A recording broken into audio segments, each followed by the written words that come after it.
কোনো রকম রোদে দেওয়ার ঝামেলা ছাড়াই পাকা আমের আমসত্ত্ব বাজার থেকে শিরার শিরা আজ থেকে আপনারাও বাড়িতে করে সারা বছরের জন্য রেখে দিতে পারবেন। নমস্কার বন্ধুরা, আমি শম্পার রান্নাঘরে সবাইকে আরও একটা নতুন রেসিপিতে স্বাগত। আজ আমি শেয়ার করব আপনাদের সাথে পাকা আমের টকঝাল মিষ্টি আমসত্ত্ব। কোনো রকম রোদে দেওয়ার ঝামেলা ছাড়াই মাত্র 10 মিনিটে আপনারা বানিয়ে রাখতে পারবেন।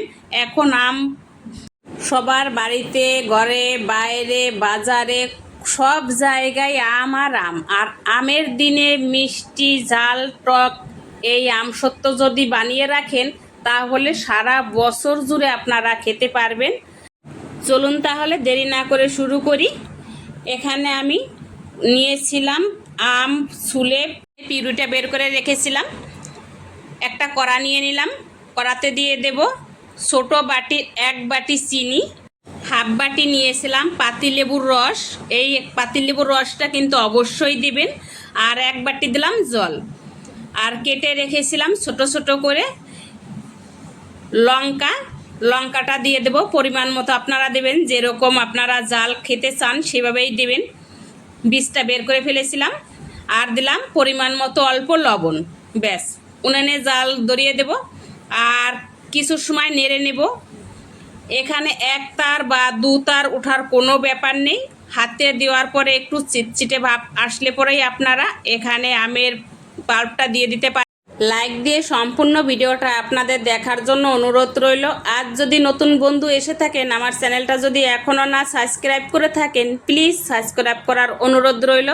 আর পাশে থাকা বেল আইকনটি চাপতে একেবারে ভুলবেন না, যাতে এরকম নতুন নতুন ভিডিও ছাড়ার সাথে সাথে আপনার কাছে আগে পৌঁছে যায়। এই যে দেখুন, অনেকটাই কিন্তু ঘন হয়ে এসছে। আর হাতে দিয়ে দেখবো একটু কীরকম হয়েছে, চিটচিটা ভাব আসছে কি না। হয়ে এসছে। আমি এখন দিয়ে দেব আমের পিউরিটা যেটা বের করে রেখেছিলাম। ভালো করে নাড়তে থাকবো। এখন কিন্তু নাড়া বন্ধ করা যাবে না, ঘন ঘন নাড়তে হবে, না হলে তলায় ধরে যাওয়ার খুবই ভয় থাকে। আর আপনারা এই আমের পিউরিটা মিক্সার বাটিতে একটু পেস্ট করেও নিতে পারেন। আমি পেস্ট করিনি। এই যে দেখুন, একটু আস্তে আস্তে একটু দানা দানা রয়েছে, খেতে অনেক ভালো লাগবে। যেহেতু টক মিষ্টি ঝাল আমি করছি। এই যে দেখুন, প্রায় 10 মিনিটের মতো আমি নেড়ে নিয়েছিলাম। আর কোনো কালার দেওয়ার দরকার নেই। এই আমসত্ত্বতে নিজস্ব কালার রয়েছে আমে, এই কারণে আমসত্ত্বর কালারটা আরও শুকালে পরে অনেক সুন্দর আসবে। কত সুন্দর এসেছে দেখুন। একটু বেশি করেই আপনারা নেড়ে নেবেন, যেহেতু কোনো রোদ্রে দেব না, কড়াতেই বেশি সময় একটু কষিয়ে নিতে হবে।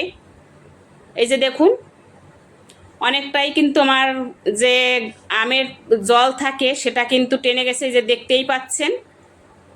আর ঠান্ডা করে নিয়ে এখন নিয়ে নিলাম দুটো থালা। এই থালা দুটোতে তেল দিয়ে দেব। হাতের সাহায্যে ভালো করে একটু মাখিয়ে নিলাম থালায় চারদিকটা। এখন দিয়ে দেব 2 ভাগে ভাগ করে আমসত্ত্বর জন্য যেটা আমি করে নিয়ে এসেছি। কতটা ঘন হয়েছে দেখুন। আর হাত দিয়ে এরকম করে একটু ট্যাপ ট্যাপ করে দিতে হবে, যাতে সব জায়গা সমানভাবে পড়ে আর যায়। যদি কোনো জায়গায় একটু কম বেশি হয়, শুকানোর পরে কিন্তু সেটা দেখা যাবে আর একরকম হবে না। এই কারণে ভালো করে একটু দিয়ে দিতে হবে। আর হ্যাঁ, অবশ্যই আপনারা এই রোদে যদি না দিয়ে থাকেন তাহলে কিন্তু ফ্রিজে রাখতে হবে। 2 দিন রাখার পরেই কিন্তু হয়ে যাবে। আর 10 মিনিটে হবে না আমসত্ত্বটা। যদি আর একটু শুকানো যেত তাহলে এখানে 10 মিনিটেই শুকিয়ে যেত। আর যদি দেওয়া যেত এখানে কোনো কেমিক্যাল তাহলেই হতো। আমি যেহেতু কোনো কেমিক্যাল দেইনি, আর চাইলে আপনারা এখানে অ্যারারুট দিয়েও কিন্তু 10 মিনিটেই করে নিতে পারেন। আমি এখানে কোনো কিছু দেইনি, তার জন্য আমি 2 দিন পরে এই যে ফিরে আসলাম, ফ্রিজ থেকে বের করে নিয়েছিলাম। কতটা সুন্দর হয়েছে একটু দেখুন। দেখেই খেতে ইচ্ছে করছে, তাই না বলুন?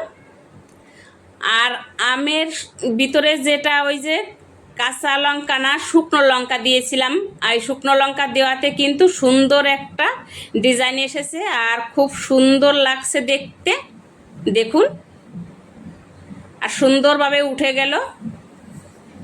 তেল দেওয়াতে কিন্তু একটু লেগে নেই। আর অবশ্যই যদি আপনাদের বাড়িতে রোদ থাকে একটু রোদে দেওয়ার চেষ্টা করবেন। রোদে দিলে পরে খেতে আরও বেশি ভালো লাগে। একটু কষ্ট হলে তো ভালো লাগবে সব কিছু খেতে, তাই না বলুন? তো এখন আমি এই আমসত্ত্বটা কেটে নেব পিস পিস করে। আপনাদের খুশি মতো আপনারা রাখতে পারেন, এরকম রোল করেও রাখতে পারেন, আবার পিস করে কেটেও রাখতে পারেন। আপনাদের পছন্দ অনুযায়ী আপনারা করে নেবেন। এই দেখুন কত সুন্দর ভাজ হয়ে যাচ্ছে। আর একটা প্লেটে নিয়ে নেব। এভাবেও কিন্তু রেখে দেওয়া যাবে, আপনারা চাইলে ফ্রিজেও রাখতে পারেন, না হলে একটা ক্যারি প্যাকেটে ভালো করে মুখ বেঁধে রেখে দিতে পারেন। আর মাঝে মধ্যে কিন্তু অবশ্যই রোদে দিয়ে রাখতে হবে, যদি ফ্রিজে না রাখেন আপনারা। প্রায় 2 মাস পর আপনারা রোদে অবশ্যই দেবেন, আবারও বলছি, তাহলে কিন্তু খেতে ভালো লাগবে আর সারা বছর জুড়েই আপনারা রাখতে পারবেন। আমার এই ভিডিওটা দেখে যদি আপনারা বাড়িতে ট্রাই করে থাকেন তাহলে কিন্তু কমেন্টে জানাতে একেবারেই ভুলবেন না কেমন হলো। আপনার মতামত পরামর্শ আমার পরবর্তী ভিডিও বানাতে সাহায্য করবে। আমি সব সময়ের জন্য খুব সহজে অল্প সময়ে কোনো রকম ঝামেলা ছাড়াই রেসিপি দেওয়ার চেষ্টা করি, যেটা আমি বাড়িতে করি সেই পদ্ধতি আপনাদের সাথে শেয়ার করি। দেখুন একটা রোল করা হয়ে গেল, রেখে দিচ্ছি। কত সুন্দর দেখতে লাগছে, তাই না? আমার তো খুব ভালো লাগে এই টক মিষ্টি ঝাল, আবার এই লেবুর গ্রান থাকে, খেতে যা দুর্দান্তের হয় না। আপনারা যদি একবার ট্রাই না করে থাকেন অবশ্যই বলবো আমি, একবার হলেও এই আম থাকতে থাকতে করে খেয়ে দেখতে পারেন। আশা করি খুবই ভালো লাগবে। তো একে একে আমি নিয়ে নিলাম সব আমসত্ত্ব রোল করে। আর এখন এই আমসত্ত্ব আর একটা যেটা রয়েছে এটা আমি পিস পিস করে কেটে নেব।